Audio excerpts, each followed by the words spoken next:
Bismillahirrahmanirrahim. Assalamualaikum warahmatullahi wabarakatuh. Halo teman-teman semuanya, perkenalkan nama saya Anufuda Idris dengan NIM S1E12401. Nah, di sini saya akan menjelaskan materi mengenai array based sequence, data struktur algoritma with Python. Jadi, array based sequence ini adalah sequence yang menggunakan array sebagai tempat penyimpanan data. Nah, materi ini akan membahas bagaimana struktur data seperti list, tuple, dan string ini disimpan secara berurutan di dalam memori menggunakan konsep array pada Python. Jadi langsung saja kita ke materi yang pertama. Nah, kita masuk ke materi implementing a dynamic array. Nah, jadi itu membahas cara kerja array dinamis dengan menambah kapasitas penyimpanan secara otomatis ketika array ini sudah penuh. Nah, konsep utama ini tuh dia menyediakan mekanisme agar array A yang menyimpan elemen-elemen list dapat diperbesar saat dibutuhkan. Nah, jadi ketika sebuah elemen baru ditambahkan ke dalam list dan kapasitas array ini sudah penuh, maka program ini akan membuat array baru yaitu B dengan ukuran yang lebih besar. Nah, setelah itu seluruh data dari array lama dipindahkan ke array baru. Nah, di mana N ini menunjukkan jumlah item yang sedang tersimpan saat ini. Nah, kemudian array utama diubah menjadi A sama dengan B, yang berarti array B sekarang digunakan sebagai tempat penyimpanan data yang baru. Nah, setelah proses ini selesai, maka elemen baru ini dapat dimasukkan ke dalam array baru. Nah, aturan yang umum digunakan dalam dynamic array ini adalah membuat kapasitas array baru menjadi 2 kali lebih besar dari kapasitas array sebelumnya agar proses penambahan data menjadi lebih efisien. Nah, selanjutnya di sini teman-teman dapat melihat ada gambar yang di sebelah kiri. Jadi, gambar itu menjelaskan proses kerja dynamic array saat melakukan operasi append atau penambahan elemen. Nah, sebagian besar proses append ini tuh berjalan cepat karena datanya itu langsung dimasukkan ke dalam slot kosong array. Nah, namun ketika kapasitas array ini sudah penuh, maka program ini harus membuat array baru dengan ukuran lebih besar lalu menyalin seluruh data dari array lama ke array baru. Nah, proses penyalinan ini tuh inilah yang menyebabkan operasi pada titik tertentu membutuhkan lebih lama waktunya. Nah, sedangkan di sini teman-teman dapat melihat ada ada codingan. Di sini kita akan mencoba codingannya.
Jadi pada codingan itu menunjukkan implementasi dynamic array menggunakan Python. Nah, program ini membuat kelas dynamic array yang bekerja mirip seperti list pada Python. Nah, ketika array penuh dan elemen baru ingin ditambahkan, maka metode append ini akan memanggil proses resize untuk membuat array baru dengan kapasitas 2 kali lebih besar. Nah, setelah itu data lama dipindahkan ke array baru, lalu elemen baru dimasukkan. Nah, dengan cara ini dynamic array ini dapat menambah kapasitas penyimpanan secara otomatis dan tetap efisien saat digunakan. Nah, ini outputnya. Selanjutnya kita masuk ke bagian amortized analysis. Nah, jadi amortized analysis ini tuh mengacu pada penentuan rata-rata waktu eksekusi untuk serangkaian operasi. Nah, analisis ini tuh berbeda-beda dengan average case analysis karena ini tidak membuat asumsi ataupun tentang distribusi nilai data. Nah, amortized analysis ini itu merupakan analisis worst case untuk suatu rangkaian operasi, bukan untuk setiap operasi secara individu. Nah, tujuan dari amortized analysis itu adalah untuk memahami waktu eksekusi dari teknik tertentu dengan lebih baik. Nah, terutama pada kasus di mana analisis worst case standar ini memberikan batasan yang terlalu pesimis. Nah, amortized analysis ini umumnya diterapkan pada metode yang terdiri dari serangkaian operasi di mana sebagian besar operasinya itu murah atau cepat, tetapi beberapa operasinya lain itu mahal dan membutuhkan waktu yang lama. Jika dibuktikan bahwa operasi yang mahal jarang terjadi, maka biaya operasi mahal tersebut dapat dirata-ratakan dengan operasi-operasi murah lainnya, sehingga analisis ini cukup berfokus pada operasi murah. Nah, dalam amortized analysis ini setiap operasi ini diberikan biaya buatan atau artificial cost, sehingga total biaya buatan dari seluruh rangkaian operasi dapat membatasi total biaya sebenarnya dari serangkaian operasi tersebut. Nah, biaya buatan itu disebut sebagai amortized cost dari suatu operasi.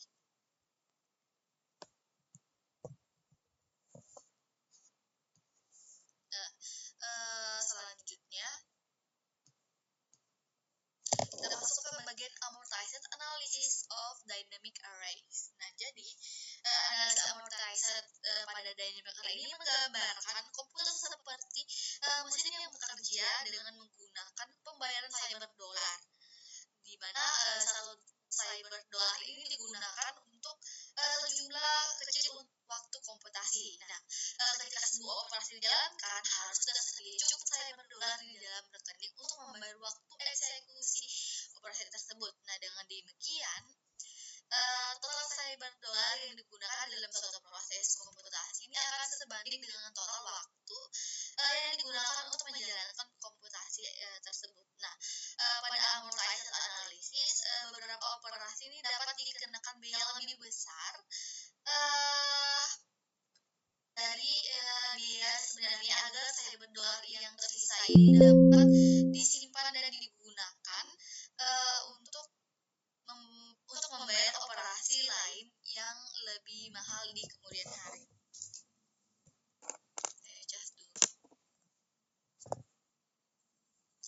Nah, selanjutnya kita masuk ke bagian proposition 5.1.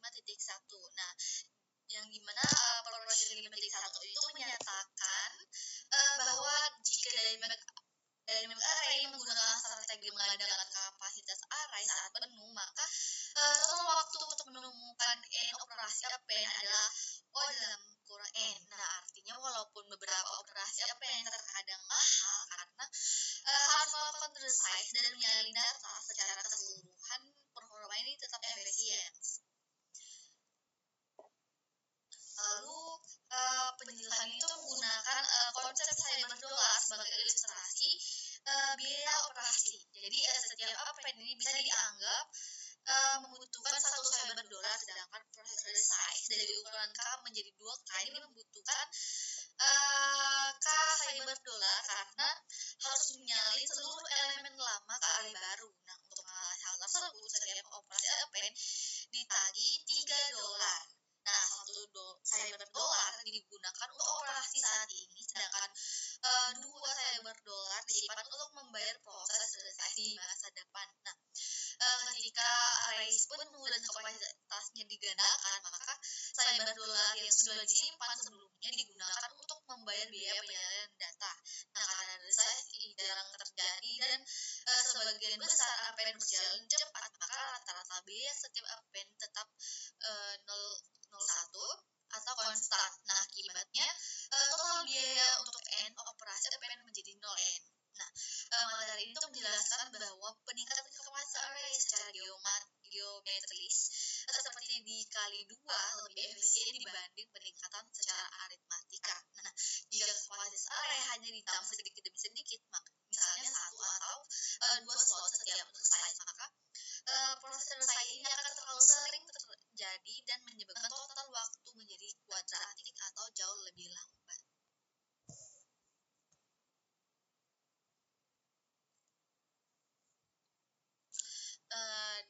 Di sini teman-teman dapat lihat pada gambar ini menunjukkan bahwa performa operasi append pada dynamic array ketika kapasitas array ditambah secara tetap bukan digandakan.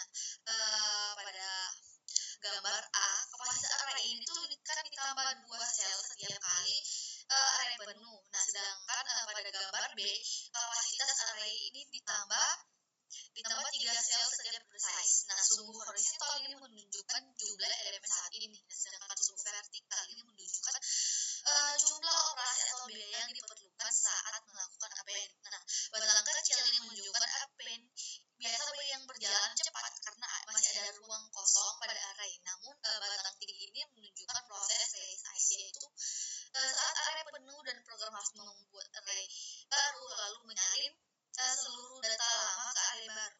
Maka semakin banyak elemen yang ada, semakin besar biaya penyalinan datanya. Nah, dari gambar terlihat bahwa resesi terjadi cukup sering karena kalau array ini hanya bertambah sedikit demi sedikit. Akibatnya biaya operasi append ini menjadi semakin mahal seiring bertambahnya data. Nah, inilah alasan mengapa peningkatan kapasitas secara aritmatika seperti tambah 2 atau 3 sel dianggap kurang efisien dan dapat menyebabkan total waktu operasi menjadi kuadratik. Nah, karena itu dynamic array bisa menggunakan peningkatan kapasitas secara geometris, misalnya dikali 2 agar resesi tidak terlalu sering terjadi dan performa tetap efisien.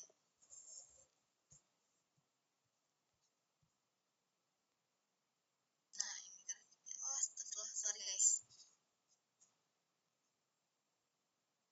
Selanjutnya kita masuk ke bagian proposition 5.2, yaitu jika dynamic array menambah kapasitas dengan jumlah tetap setiap resesi, maka total waktu untuk melakukan N operasi append akan menjadi atau kuadratik. Nah, artinya itu performanya ini menjadi tidak efisien ketika jumlahnya datanya ini semakin besar. Nah, pada bagian justification dijelaskan bahwa C lebih besar 0 merupakan besar dari 0 merupakan jumlah penambahan kapasitas tetap setiap kali reset terjadi. Nah, misalnya setiap array penuh, maka kapasitasnya hanya ditambah 2 atau 3 sel. Nah, untuk N operasi append akan terjadi beberapa kali reset yang membutuhkan proses penyalinan data. Nah, reset pertama membutuhkan C operasi, reset kedua membutuhkan 2C, kemudian 3C, dan seterusnya hingga MC.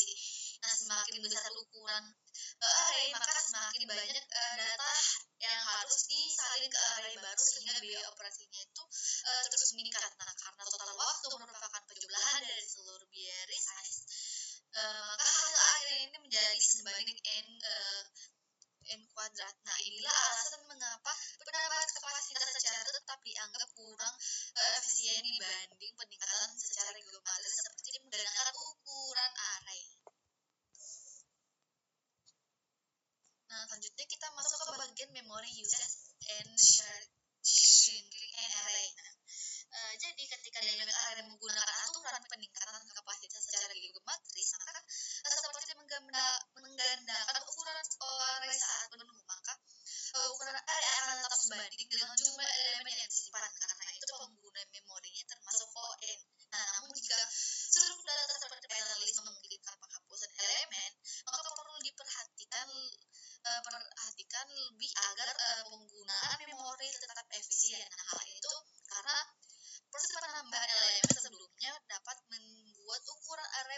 sangat besar, sementara jumlah data sebenarnya mungkin sudah berkurang banyak akibat penghapusan elemen. Nah, akibatnya kapasitas array ini tidak lagi proporsional dengan jumlah elemen yang ada. Untuk mengatasi hal tersebut itu, implementasi dynamic array yang baik akan melakukan screen array, yaitu mengecilkan ukuran array pada kondisi tertentu.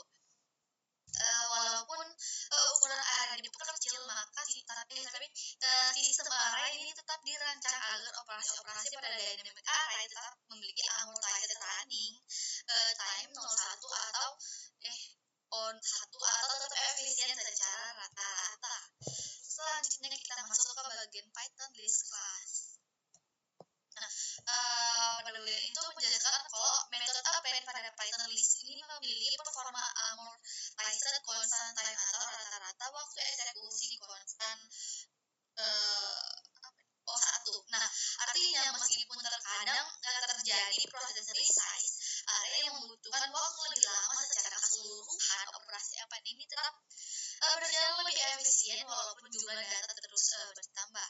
Lalu pada bagian ini kode program ada fungsi yang namanya compute average. Nah, itu digunakan untuk menghitung rata-rata waktu operasi append sebanyak n kali.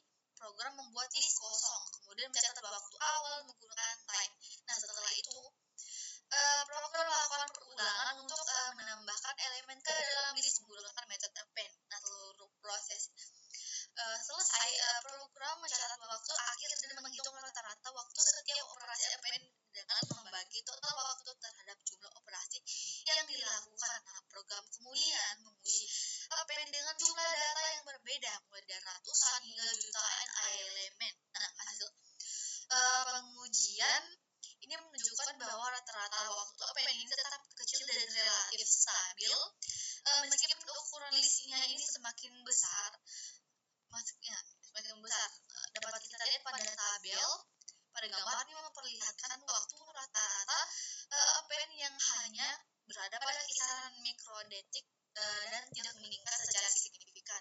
Dari hasil tersebut itu dapat kita simpulkan bahwa append pada Python list ini bekerja secara sangat efisien karena menggunakan konsep dynamic array dan amortized analysis, sehingga rata-rata waktu untuk setiap operasi append tetap konstan. Selanjutnya kita masuk ke bagian efficiency of Python sequence type. Nah, tuple biasanya ini lebih hemat memori dibanding list karena tuple ini bersifat immutable dan tidak dapat diubah setelah dibuat. Nah, sementara itu tuple juga menerapkan perilaku non-mutating dari list, yaitu operasi yang tidak mengubah isi data. Beberapa operasi pada list tuple memiliki waktu eksekusi konstan seperti line data untuk menghitung jumlah elemen dan data J untuk mengakses elemen dasar indeks. Nah, operasi ini tuh cepat karena Python dapat langsung mengetahui ukuran data dan posisi elemen di memori. Nah, untuk operasi pencarian elemen seperti menghitung jumlah kemunculan suatu nilai count, program harus memeriksa seluruh elemen satu persatu sehingga membutuhkan proses iterasi. Nah, sedangkan operasi pengecekan keberadaan elemen containment atau mencari indeks elemen dapat berhenti lebih awal jika elemen yang dicari ini sudah ditemukan pada posisi paling kiri. Nah, materi ini untuk menjelaskan kalau lexicographic ini comparison atau perbandingan atau antar sequence seperti membandingkan dua list atau string pada kondisi terburuk. Proses ini itu membutuhkan waktu sebanding dengan panjang sequence yang lebih pendek karena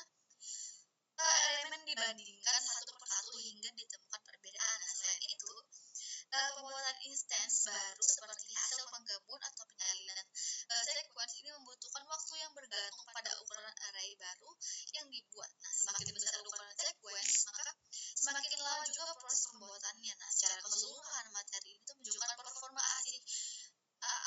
asimptotik dari operasi non-mutating pada list dan tuple di Python. Di sini dapat teman-teman lihat ini ada operasi dari runtime-nya, kodenya.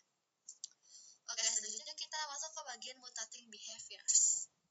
Nah, jadi salah satu operasi tersebut adalah metode handicap yang digunakan untuk mengganti nilai elemen berdasarkan indeks. Nah, operasi ini tuh membutuhkan waktu konstan atau O1 karena Python ini dapat langsung mengakses posisi elemen di memori. Nah, materi ini juga membahas penambahan elemen ke dalam list. Operasi append ini umumnya berjalan cepat, tetapi pada kondisi tertentu dapat membutuhkan proses array ketika kapasitas list sudah penuh. Nah, selain itu terdapat operasi penghapusan elemen dari list. Nah, penghapusan data membutuhkan waktu lebih lama karena elemen-elemen setelahnya itu harus digeser agar posisi data tetap berurutan. Nah, operasi extended list digunakan untuk menambahkan banyak elemen sekaligus dari sekuens lain ke dalam list. Nah, waktu prosesnya ini bergantung pada jumlah elemen yang ditambahkan. Kemudian constructing new list atau pembuatan list baru juga membutuhkan waktu sesuai ukuran list yang dibuat karena Python ini harus mengalokasikan memori dan menyalin data ke array baru. Nah, secara keseluruhan, materi ini menjelaskan performa asintotik dari operasi-operasi mutating pada list, yaitu operasi yang menyebabkan perubahan isi atau ukuran list di dalam Python. Teman-teman dapat melihat di sini ada operation dan running time-nya. Nah, lanjutnya kita masuk ke bagian adding element to a list. Nah,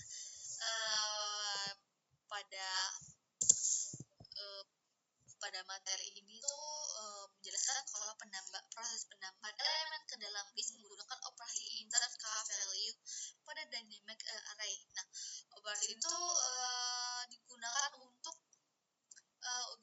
memasukkan elemen baru pada indeks tertentu, yaitu k. Nah, ketika elemen baru dimasukkan, seluruh elemen setelah posisi tersebut tuh harus digeser satu langkah ke kanan agar tersedia ruang kosong untuk elemen baru. Nah, di sini dijelaskan bahwa proses insert ini membutuhkan shifting atau pergeseran elemen-elemen berikutnya. Semakin banyak elemen yang harus digeser, maka semakin besar juga biaya operasinya. Karena itu performa insert bergantung pada posisi indeks K ini. Nah, jika insert dilakukan di awal list, maka hampir semua elemen harus digeser sehingga waktunya itu lebih lama. Nah, materi juga menjelaskan bahwa resize array ini memiliki worst case ketika kapasitas array penuh dan harus diperbesar. Nah, namun secara amortizer, baik biaya resize tetap dianggap konstan per operasi. Nah, selain itu, proses shifting elemen untuk memberi ruang pada data baru memiliki performa amortized 0n kurang k plus 1 karena jumlah elemen yang digeser ini bergantung pada posisi insert.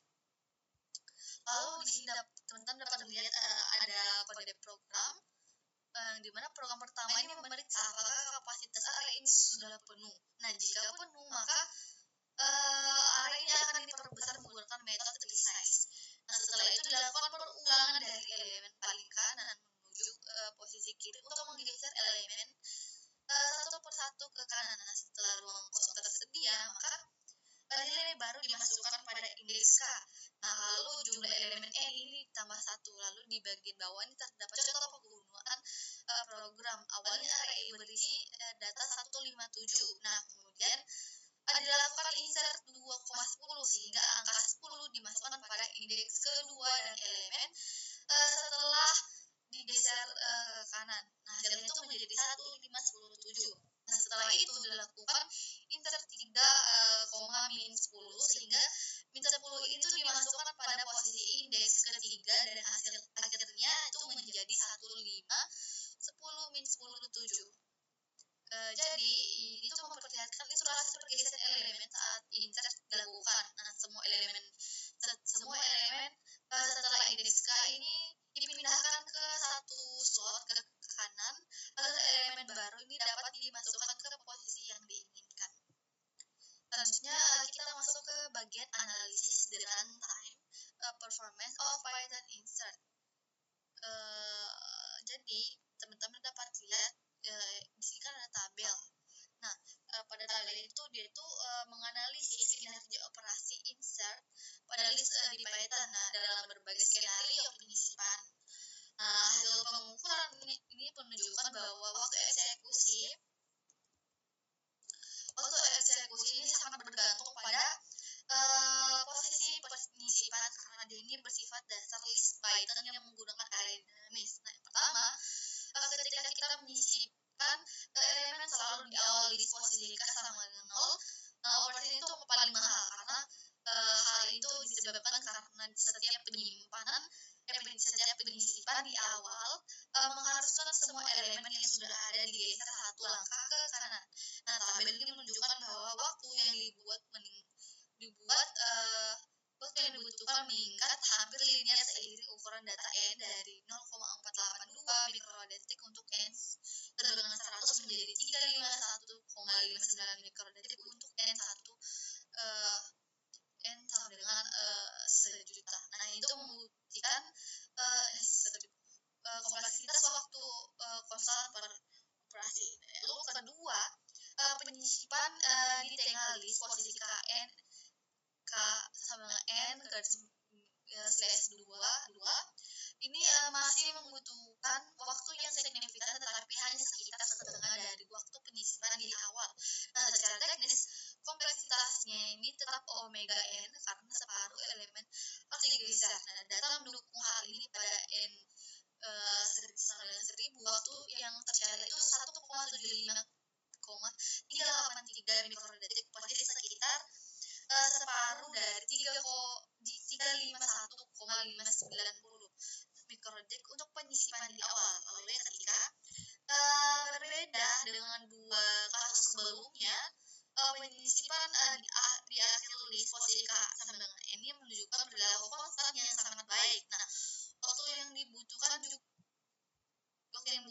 hampir konstan, berkisar antara 0,389 hingga 0,422 mikrodetik. Nah, terlepas dari seberapa besar n ini, karena tidak ada pergeseran elemen. Nah, Python cukup menambahkan elemen baru di ujung array dengan memungkinkan alokasi ulang yang jarang terjadi, namun diamortisasi tetap konstan. Nah, jadi kesimpulannya, untuk aplikasi yang membutuhkan banyak penyisipan di awal atau tengah list, list Python kurang efisien karena biaya pergeseran elemennya itu sangat tinggi. Nah, termasuk yang cocok untuk kasus seperti itu collection DQ, nah, yang mendukung penyisipan dan penghapusan di kedua ujung dengan kompleksitas konstan. Nah, sedangkan penyisipan di akhir list tetap sangat cepat dan disarankan jika urutan data memungkinkan. Selanjutnya kita masuk ke bagian removing elements from a list. Nah, jadi materi itu membahas tentang cara menghapus elemen dari sebuah list pada Python. Nah, dalam Python terdapat beberapa metode yang dapat digunakan untuk menghapus data dari list, itu pop, popk, dan remove. Nah, masing-masing metode ini tuh memiliki fungsi dan cara kerja yang berbeda. Nah, metode pop ini digunakan untuk menghapus elemen terakhir dari sebuah list ketika metode ini dijalankan. Nah, Python akan langsung mengambil dan menghapus data yang berada paling akhir tanpa perlu menggeser elemen lainnya, karena tidak ada proses perpindahan data. Metode itu hanya kompleksitas waktu konstan yang berarti prosesnya itu sangat cepat dan efisien. Selanjutnya terdapat metode PUBK. Nah, metode ini digunakan untuk menghapus elemen berdasarkan indeks tertentu. Nah, misalnya jika kita menggunakan pop 1, maka elemen pada indeks ke-1 ini akan dihapus. Berbeda dengan pop biasa, ketika elemen di tengah atau di awal list dihapus, maka elemen setelahnya harus digeser untuk menutup ruang kosong yang ditinggalkan. Nah, semakin depan posisi elemen yang dihapus, maka semakin banyak data yang harus digeser sehingga prosesnya itu menjadi lebih lambat. Karena itu kompleksitas waktunya ditulis sampai k. Nah, kasus yang paling mahal terjadi pada pop 0 karena seluruh elemennya itu harus digeser satu per satu ke kiri. Selain itu terdapat juga metode remove. Nah, metode itu digunakan untuk menghapus suatu nilai tanpa perlu mengetahui indeksnya. Nah, Python ini akan mencari terlebih dahulu nilai yang diminta, kemudian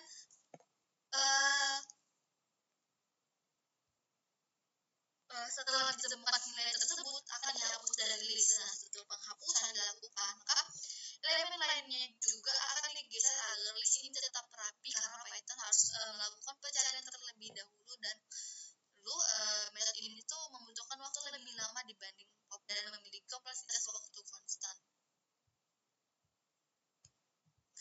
Nah, selanjutnya kita masuk ke bagian extending a list. Nah, jadi materi itu ini tuh udah bahas kalau extending list pada Python itu proses menambahkan seluruh elemen dari satu list ke bagian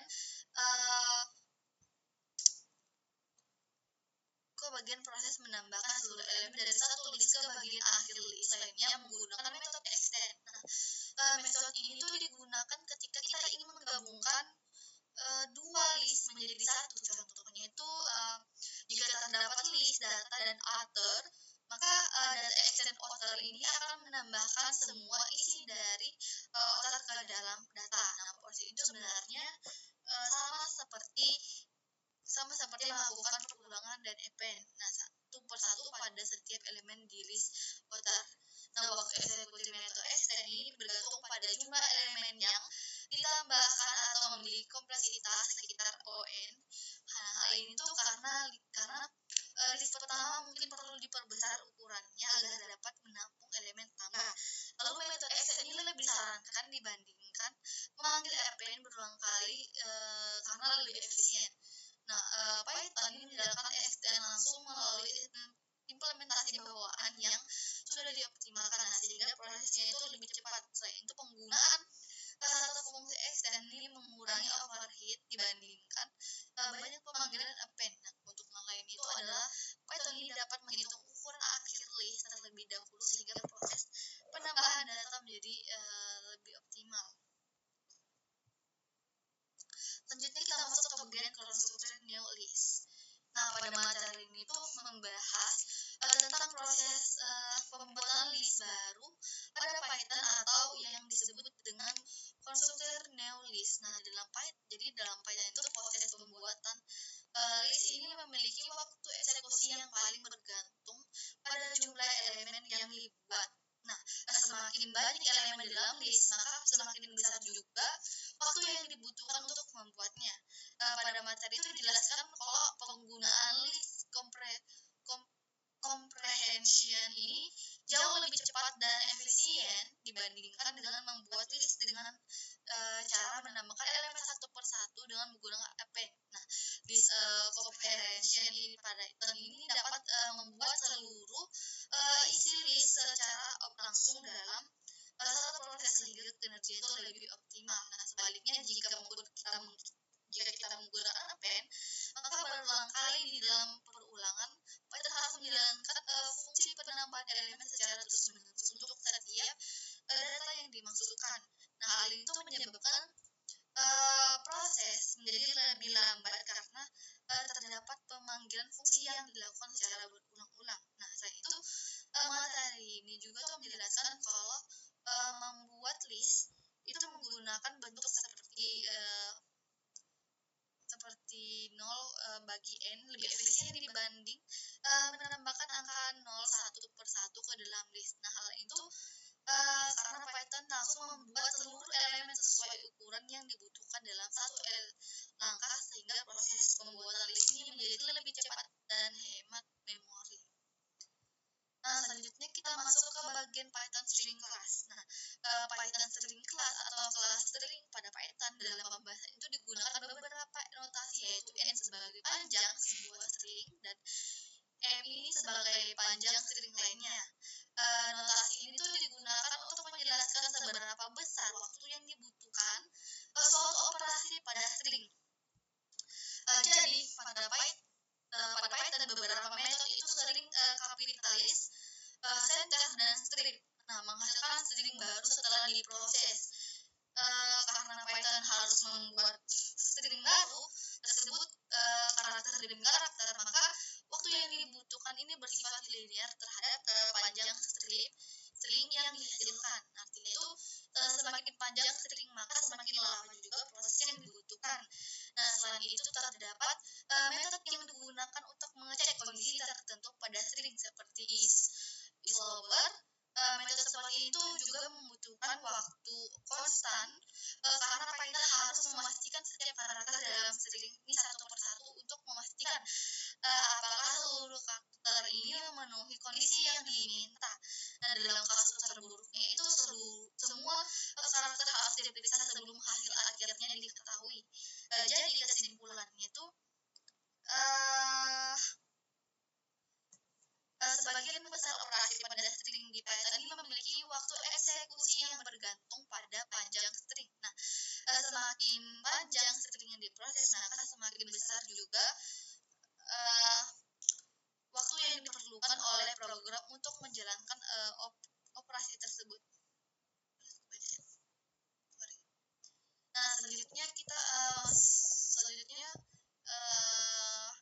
di sini ada pattern matching, yaitu proses mencari sebuah string di dalam string yang lebih besar. Nah, pada Python terdapat beberapa metode yang digunakan untuk proses seperti concatenate, find, index, count, replace, dan split. Nah, metode-metode tersebut itu digunakan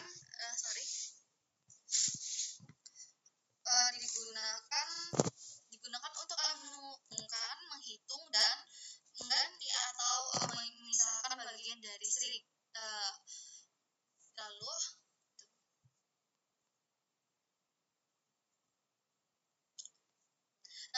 pada implementasi sederhana atau naive implementation, proses pencarian string memiliki kompleksitas waktu OMN. Hal ini terjadi karena Python ini harus memeriksa kemungkinan posisi awal pola di dalam string utama satu persatu. Nah, jika panjang string utama adalah n dan panjang pola adalah m, maka sekitar n kurang m plus 1 ini kemungkinan posisi yang harus dicek. Jadi pada setiap posisi Python itu membutuhkan waktu OM untuk memastikan apakah polanya ini cocok atau tidak. Karena itu proses pencarian menjadi cukup lebih besar ketika string yang diperiksa itu semakin panjang. Nah, materi juga membahas tentang composing string. Composing string yaitu proses yang membuat string baru dari string yang sudah ada. Contohnya itu adalah membuat string baru bernama letters yang hanya berisi huruf alfabet dari string dokumen. Nah, sementara spasi, angka, dan tanda baca ini dihapus. Nah, informasi pertama itu ditunjukkan penggunaan operator plus sama dengan untuk menambahkan karakter satu persatu ke string baru di dalam ulangan. Nah, cara ini tuh sebenarnya tidak disarankan karena memiliki kompleksitas waktu ini ON ini tuh n pangkat n kuadrat. Nah, hal itu terjadi karena setiap kali karakter ditambahkan, Python itu harus membuat string baru lagi dan menyalin seluruh isi string sebelumnya. Jika dilakukan terus-menerus pada string yang panjang, maka itu proses menjadi lebih lambat dan tidak efisien. Nah, akhirnya pada implementation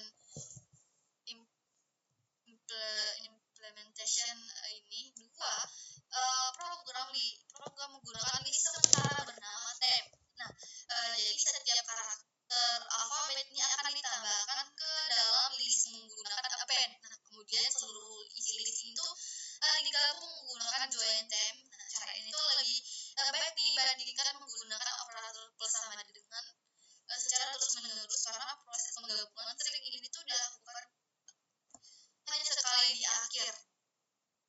Oleh karena itu kompleksitas waktu dan sekitar ON ini menjadi lebih efisien. Nah, selanjutnya pada implementation 3 digunakan list comprehension untuk menggantikan pemanggilan append berulang kali. Nah, cara ini tuh membuat kode menjadi lebih singkat, lebih rapi, dan biasanya itu lebih cepat karena Python memproses list secara langsung dalam satu langkah. Nah, kemudian pada implementation 4, proses ini dibuat lebih efisien lagi karena tidak menggunakan list sementara sama sekali. Nah, karakter alfabet ini langsung diproses di dalam join menggunakan general expression. Nah, cara itu lebih hemat memori karena Python tak perlu menyimpan list sementara sebelum membuat string akhir. Nah, kesimpulannya penggunaan join ini, penggunaan join, list comparison, dan generator expression jauh lebih efisien dibandingkan menambahkan karakter satu persatu menggunakan operator plus sama dengan. Nah, terutama ketika memproses string dalam ukuran besar. Selanjutnya kita masuk ke bagian using array based sequence. Nah, penggunaan array based sequence ini seluruh data berbasis array atau list ini menyimpan atau mengelola data secara berurutan. Nah, pada pembahasan itu terdapat 3 contoh penerapan utama. Nah, contoh pertama itu ada menyimpan high score pada sebuah game. Jadi, array ini digunakan untuk menyimpan daftar skor pemain sehingga data dapat diakses dan diperbarui dengan mudah. Contoh kedua adalah proses sorting sequence atau pengurutan data. Nah, dengan menggunakan array, data dapat diurutkan dari nilai terkecil ke terbesar atau sebaliknya agar lebih mudah diproses atau dianalisis. Dan yang terakhir, contoh ketiga adalah simple kriptografi. Nah, itu penerapan array dalam proses enkripsi sederhana. Nah, karakter atau data dapat disimpan atau dimanipulasi menggunakan array untuk mengubah pesan menjadi bentuk yang lebih lama. Selanjutnya kita masuk ke bagian ini, storing high score for a game. Jadi tujuan utamanya adalah menyimpan daftar skor tertinggi pemain secara terurut agar mudah dikelola dan ditampilkan. Nah, setiap data pemain terdiri dari nama dan skor yang disimpan dalam sebuah kelas bernama game entry. Nah, kelas ini tuh digunakan untuk merepresentasikan satu data pemain dalam scoreboard. Nah, untuk mengelola kumpulan skor tertinggi, dibuatlah kelas lain bernama scoreboard. Nah, kelas ini tuh berfungsi untuk menyimpan dan mengatur urutan skor pemain dari yang tertinggi hingga terendah. Nah, scoreboard ini tuh memiliki kapasitas atau jumlah data yang terbatas. Karena itu, tidak semua skor baru dapat masuk ke dalam daftar. Nah, sebuah skor hanya akan dimasukkan jika nilainya itu lebih tinggi daripada skor terendah yang ada di scoreboard. Nah, ketika ada data baru yang memenuhi syarat untuk masuk, maka elemen-elemen lain itu di dalam array akan digeser ke kanan agar tersedia ruang posisi yang sesuai. Dengan cara itu, urutan skor tetap terjaga dari nilai tertinggi ke terendah. Nah, pada gambar bagian kanan ini itu terlihat di atas itu terlihat daftar skor yang tersusun dalam array, mulai dari skor tertinggi hingga terendah dan lain-lain. Nah, selanjutnya sini ada codingan. Ini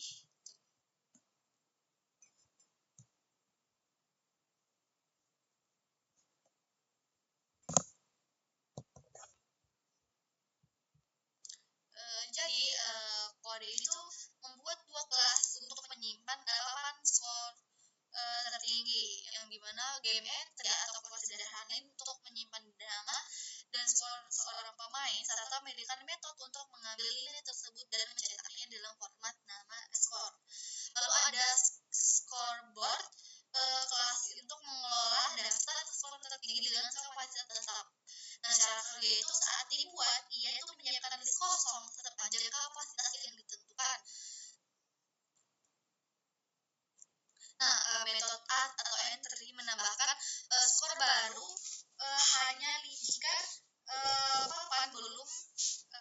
papan belum penuh atau skor baru lebih tinggi dari skor terendah yang ada. Nah, jika layaknya bergeser skor yang lebih rendah ke kanan untuk memberi ruang, lalu menyisipkan entry baru pada posisi yang tepat sehingga skor tetap terurut dari tertinggi ke terendah. Ini outputnya teman-teman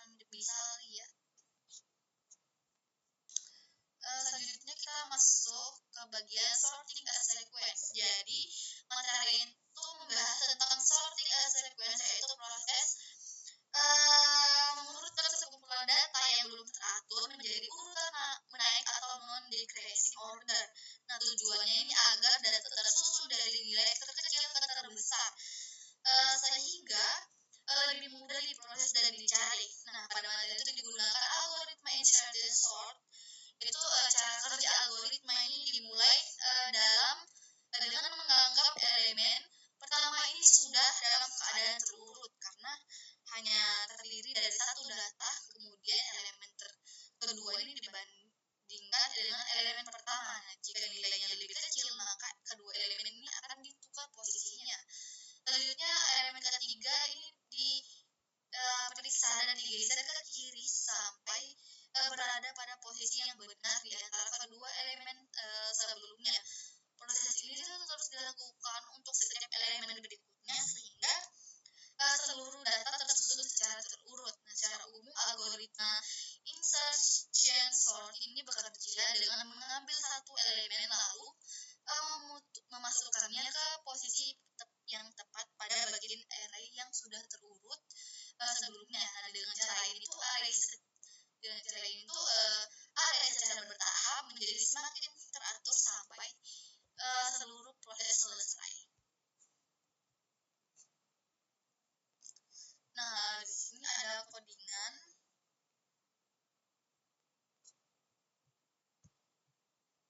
Nah, jadi pada gambar ini dulu tuh menunjukkan kalau proses kerja algoritma insertion sort ini beserta implementasi programnya menggunakan Python. Pada bagian gambar di kiri yang ini diperlihatkan langkah-langkah pengurutan huruf yang awalnya acak, yaitu B, C, D, A, E, H, G, F. Nah, algoritma bekerja dengan mengambil satu elemen lalu membandingkannya dengan elemen sebelumnya. Nah, jika posisinya ini belum sesuai, maka elemen sebelumnya itu akan digeser ke kanan hingga ditemukan posisi yang tepat. Contohnya saat huruf A diproses, maka huruf B, C, dan D itu digeser ke kanan karena A lebih kecil sehingga A ini ditempatkan di posisi di depan. Nah, posisi itu dilakukan sampai seluruh data menjadi urut, yaitu A, B, C, D, E, F, G. Lalu pada bagian kanan saya ini terdapat kode program Python yang menerapkan algoritma insertion sort. Nah, program itu menggunakan fungsi insertion sort untuk mengurutkan data dengan cara membandingkan dan menyisipkan elemen ke posisi yang sesuai.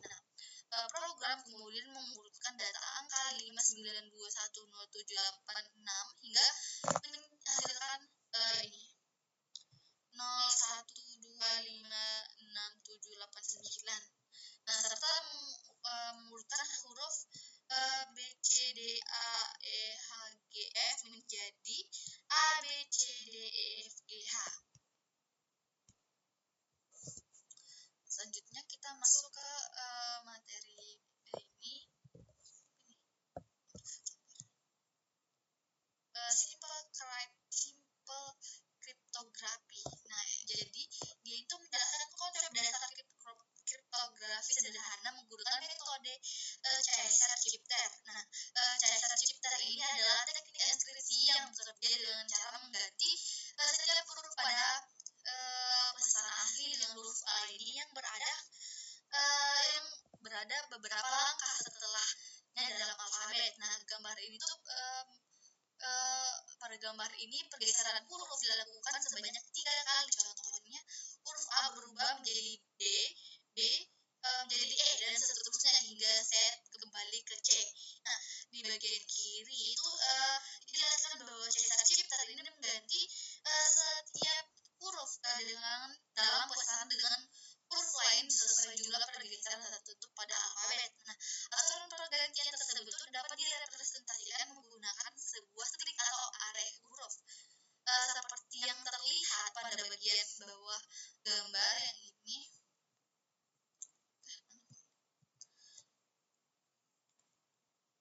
Terdapat encoder array, yaitu deretan alfabet yang sudah digeser 3 langkah. Nah, array tersebut digunakan sebagai acuan huruf saat proses enkripsi itu.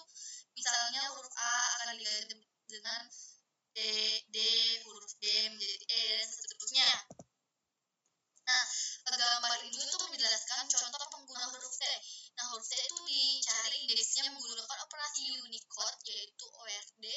Kalau ORDT kurang ORDA.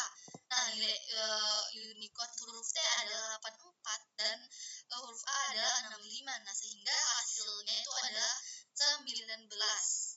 Ini.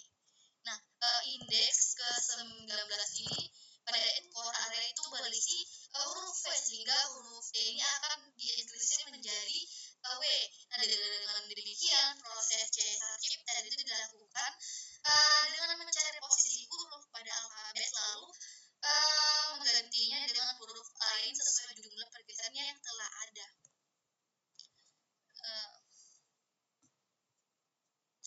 Selanjutnya CSR chip dari itu metode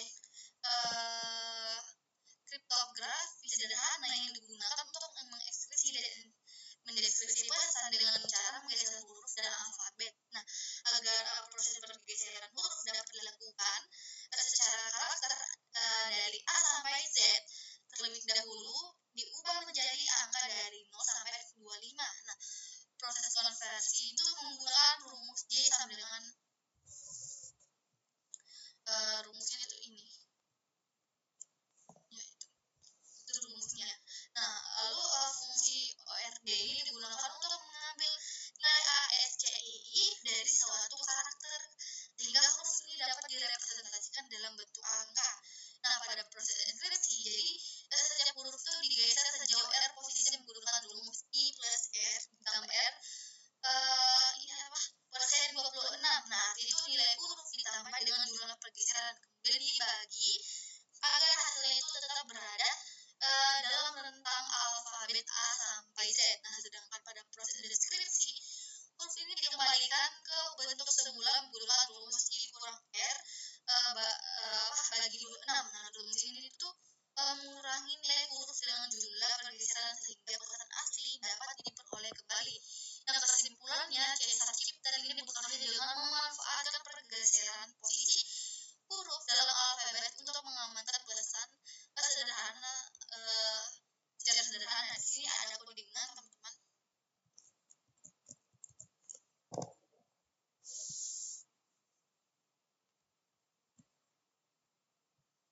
Nah, outputnya udah sama. Jadi codingan itu merupakan program CSR chipter pada Python yang digunakan untuk melakukan enkripsi dan deskripsi pesan dengan cara itu menggeser huruf pada alfabet. Nah, program ini dibuat menggunakan konsep kelas bernama CSR chipter. Nah, pada bagian ini program membuat pola huruf untuk enkripsi dan deskripsi berdasarkan nilai shift. Nah, huruf-huruf alfabet digeser menggunakan perulangan dan disimpan dalam variabel forward untuk enkripsi dan backward untuk deskripsi. Nah, metode encrypt ini digunakan untuk mengubah pesan asli menjadi pesan rahasia, sedangkan decrypt ini digunakan untuk mengembalikan pesan rahasia menjadi pesan asli. Nah, kedua metode itu memanggil metode transform untuk memproses setiap karakter dalam string. Nah, pada metode transform itu program ini memeriksa setiap huruf kapital pada pesan lalu mengubah huruf tersebut menjadi indeks angka dari 0 sampai 25 menggunakan fungsi ORD. Nah, setelah itu huruf diganti sesuai pola kode enkripsi atau deskripsi yang telah dibuat sebelumnya. Nah, di bagian akhir program dibuat objek shifter dengan pergeseran 3 huruf. Nah, program kemudian mengeksekusi pesan the egg is in play kemudian menjadi pesan rahasia lalu mendeskripsikan ke dalam kembali ke bentuk semula. Kesimpulannya itu program itu menunjukkan cara kerja CSR shifter dengan menggunakan konsep PBO, perulangan array dan manipulasi string pada Python. Ini outputnya.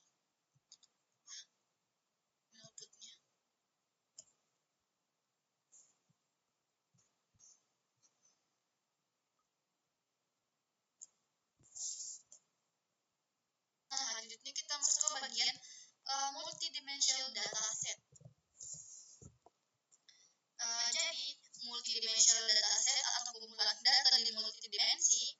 Data multidimensi adalah data yang memiliki lebih dari satu dimensi. Nah, salah satu bentuk yang paling umum adalah data dua dimensi atau two dimensional yang sering disebut sebagai matriks atau matriks. Nah, matriks ini terdiri dari baris dan kolom yang digunakan untuk menyimpan banyak data dalam suatu struktur. Nah, pada bagian kanan ini di atas ada tampilan contoh data set dua dimensi berupa tabel angka. Nah, tabel tersebut ini memiliki indeks baris dan kolom, misalnya baris 0 sampai 7 dan kolom 0 sampai 9. Dataset itu diilustrasikan sebagai jumlah toko di berbagai wilayah dalam suatu distrik. Nah, setiap angka pada tabel merepresentasikan nilai data pada posisi tertentu berdasarkan baris dan kolom. Nah, di bagian ini ditunjukkan contoh matriks sederhana.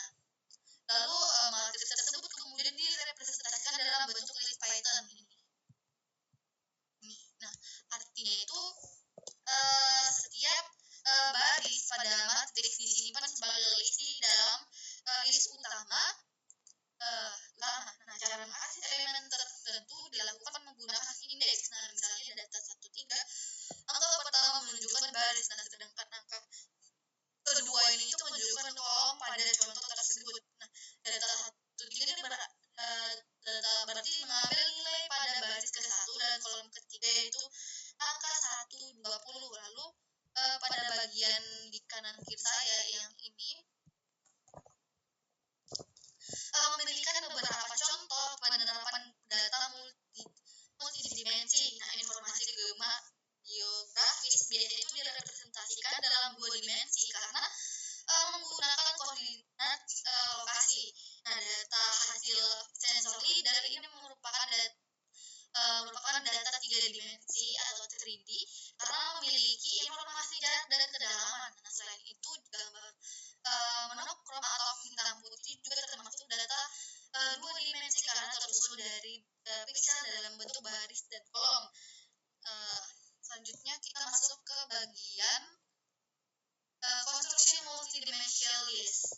Nah, materi ini tuh membahas tentang pembuatan multidimensional list atau list 2 dimensi pada Python. Nah, untuk membuat list 1 dimensi, kita dapat menggunakan cara cepat.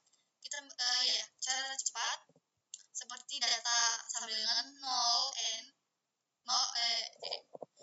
dibagi n yang akan menghasilkan list berisi angka 0 sebanyak n elemen. Nah, namun ketika membuat list 2 dimensi, penulisan seperti ini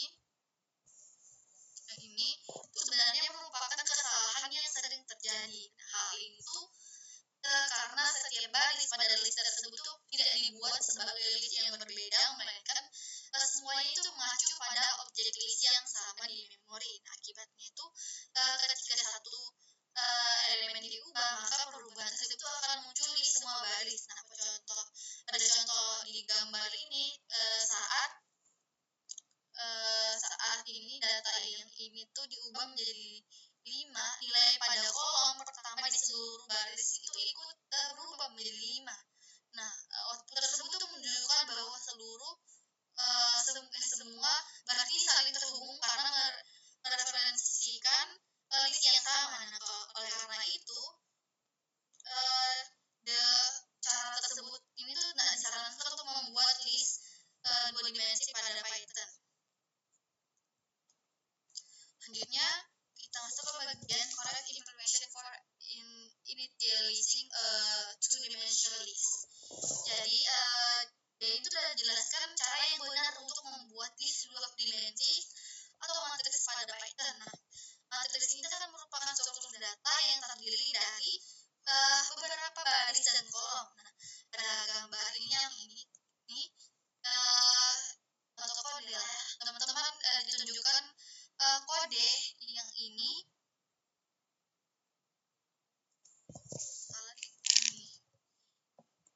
pada gambar itu ditunjukkan kode yang ini. Gambar ini bisa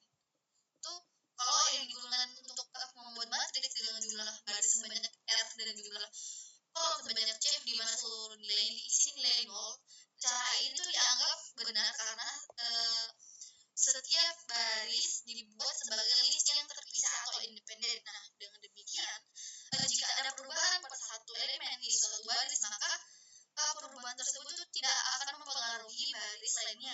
Hal itu dijelaskan pada bagian kiri gambar yang menyebutkan bahwa setiap sel pada list utama itu mengacu pada instance list sekunder yang berbeda. Nah, diagram pada bagian kanan atas ini yang ini tuh itu memperlihatkan kalau setiap baris ini memiliki referensi memori masing-masing. Nah, oleh karena itu setiap baris ini dapat diubah menjadi mandiri tanpa mengubah isi baris lainnya. Lalu di bagian bawah kanan ini terdapat contoh program Python yang kode yang diberi komentar menunjukkan cara yang kurang tepat dalam membuat list dua dimensi menggunakan ini. Nah, cara itu menyebabkan semua baris mengacu pada list yang sama, sehingga jika satu elemen diubah, maka seluruh elemennya itu seluruh barisnya itu ikut berubah. Nah, karena itu digunakanlah metode yang benar, yaitu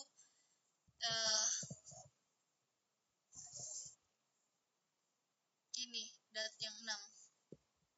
Nah, program kemudian mengubah nilai tertentu menjadi ini yang print lagi salah. Yang ini data ini dan data ini. Nah, maka hasil output itu menunjukkan bahwa hanya elemen yang dipilih saja yang berubah, sedangkan baris lainnya itu tetap sama. Hal itu membuktikan bahwa setiap baris dalam pada matriks ini bersifat independen dan dapat dikelola dengan benar.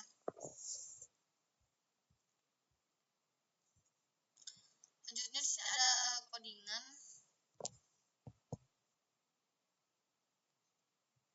Nah, jadi pada program itu menjelaskan program permainan tic-tac-toe menggunakan bahasa Python dengan konsep pemrograman berorientasi objek. Jadi program itu dibuat dalam sebuah kelas bernama tic-tac-toe yang digunakan untuk mengatur jalannya permainan. Nah, mulai dari membuat papan permainan, memasukkan tanda pemain, menentukan pemenang, hingga menampilkan hasil akhir permainan. Nah, pada bagian awal, program terdapat metode init yang berfungsi untuk memulai permainan baru. Di dalam itu dibuat papan permainan berukuran 3x3 menggunakan list 2 dimensi yang awalnya itu berisi spasi kosong. Nah, selain itu, permainan pertama ini ditentukan menggunakan simbol X. Selanjutnya, terdapat metode mark self ij yang digunakan untuk menempatkan simbol pemain pada posisi tertentu di papan permainan. Nah, metode ini juga melakukan pengecekan apakah posisi yang dipilih ini masih kosong dan apakah permainan ini sudah selesai atau belum. Nah, jika posisi valid, maka simbol pemain akan dimasukkan ke papan. Nah, setelah itu, dan pemain akan berganti dari X ke 0 O. Nah, atau sebaliknya. Nah, program juga ini memiliki metode isWine self-mark yang bertugas memeriksa apakah seorang pemain memenangkan seluruh permainan. Pengecekan itu dilakukan jika terdapat 3 simbol yang sama dalam satu garis. Nah, maka pemain tersebut dinyatakan menang. Berikutnya terdapat metode winner self yang digunakan untuk menentukan hasil akhir permainan. Nah, metode ini tuh akan memeriksa apakah pemain X atau O ini memenangkan permainan. Nah, jika tidak ada pemenang, maka hasilnya itu dianggap seri. Selain itu terdapat juga metode str self yang digunakan untuk menampilkan papan permainan dalam bentuk teks agar lebih mudah dibaca saat program dijalankan. Nah, pada bagian kanan terdapat proses permainan berlangsung.